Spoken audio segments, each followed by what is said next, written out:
Hello. I know we're graduating soon, but I never got the chance to hang out with you. And I still don't think I have the courage to anyway.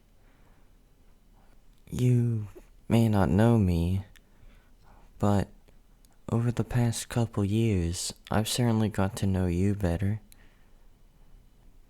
That doesn't sound that weird, does it?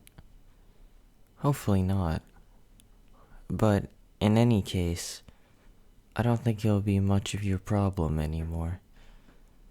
With us graduating soon, we won't be able to see each other.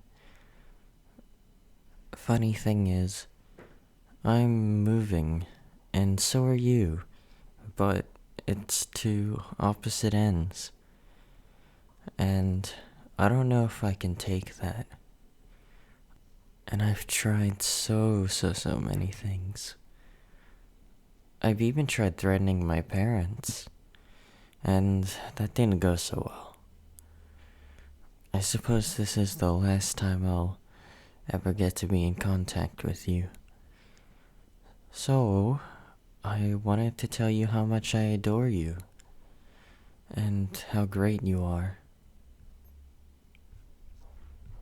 So at first, one of my friends showed me a picture of you through Instagram, and when I saw it, I was immediately in love.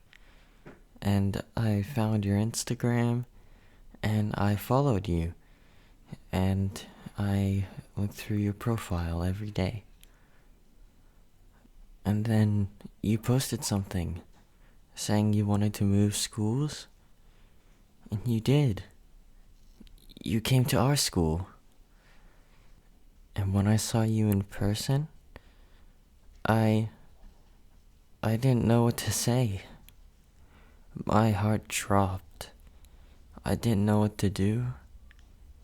But then one of the other boys came to talk to you.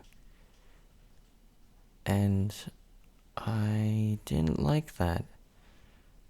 And remember on the second day, he told you to fuck off? Quotation marks. That may have been my doing. I'm sorry you guys looked like you hit it off really well, but I didn't want him anywhere near you. He didn't deserve to be near you. He has a reputation for being a cheating scumbag as well. He's not the greatest person to be around. I was only trying to protect you so you didn't get hurt. I hope you can understand. I wouldn't want him anywhere near you. After all, he is a cheating bastard. And he was my friend. But then he had to talk to you. And then he wasn't anything anymore. And yeah, I hope you know what I mean. You know, the murder case and the police came into the school. It all sounds a bit crazy, but promise me you won't tell anyone. And if you do, I'll find my way back to you, and something will happen.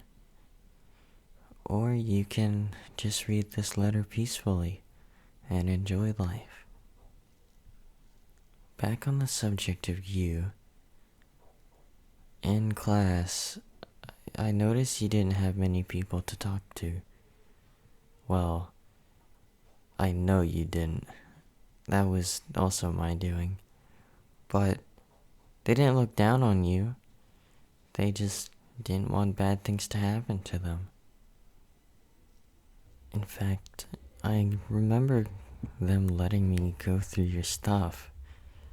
When you left for the bathroom, I'd go through your stuff. Figured out which deodorant you use. Found some clothing. which I had a little sniff of myself. Sorry if that's a bit weird, but I also found love letters from people in our class. I don't know how they got them to you, but I made sure to deal with them before you ever met up with them. They weren't murdered like the first guy. I thought that was a bit overboard myself. So this time, I just lightly tortured them. Nothing big, but just enough to make them not talk to you. Even when you'd sleep in class, I'd take some snippets of your hair. You actually noticed one day. You got your phone and took a picture of the back of your head and realized why your hair was so uneven. So I fixed that for you. I really wish I did a lot better though. I didn't want you to catch me, which was the bigger problem. And the teacher doesn't care. I mean, all he does is put up notes on the board, and all we have to do is copy them down, and he's not angry. That being said, I don't mind he's not a good teacher. Actually, now that I mention it, I don't know what I'd do with your hair. I just like having it around. It's comforting. I don't stroke it or anything or play with it.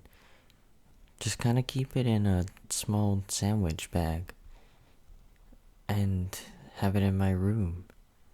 Or take it with me. Sometimes I'll have it in my jacket pocket if I'm doing something stressful. But soon enough, it wasn't enough for me. I managed to get my hands on some of your other stuff. And one time, I even switched a lollipop in your bag that I had already sucked a bit. You really enjoyed that lollipop too. With that said, I notice you're having trouble with some of the other students.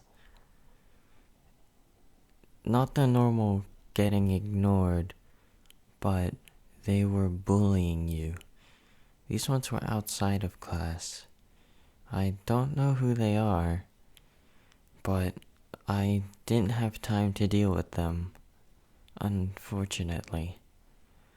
I wanted to get the right grades that you were getting, so if you went to another school, I could try and follow you.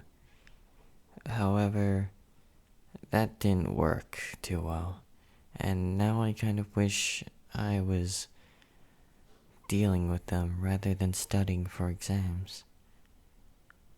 But no matter, they got caught, and in fact, it was by that lazy teacher that puts up notes all the time. Who'd have think he helped you? Maybe he saw our blossoming love and decided that nobody should intrude on it. Nobody should have a bad. I mean, high school's hard enough, ain't it? So,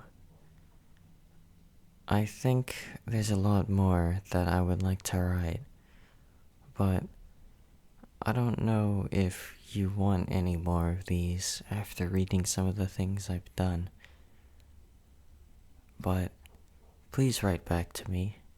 I'd love to hear from you. And I may follow your Instagram, but I won't know you in person. And maybe you'll change. So for me, could you please do two things? Could you write back to this address? And could you never change for me? I've always liked you for who you are. And if I ever see you again in the future, and you've changed, I don't know what I'll do with my life again. You've always been the one that I've looked up to, and I don't want you to ever change. I don't want you to adjust to this society. I want you to be you. And I also want friends who want you for you. And you don't have to do those things, but it would make me very happy. And maybe I'll eventually get to see you again. Sincerely, your secret admirer.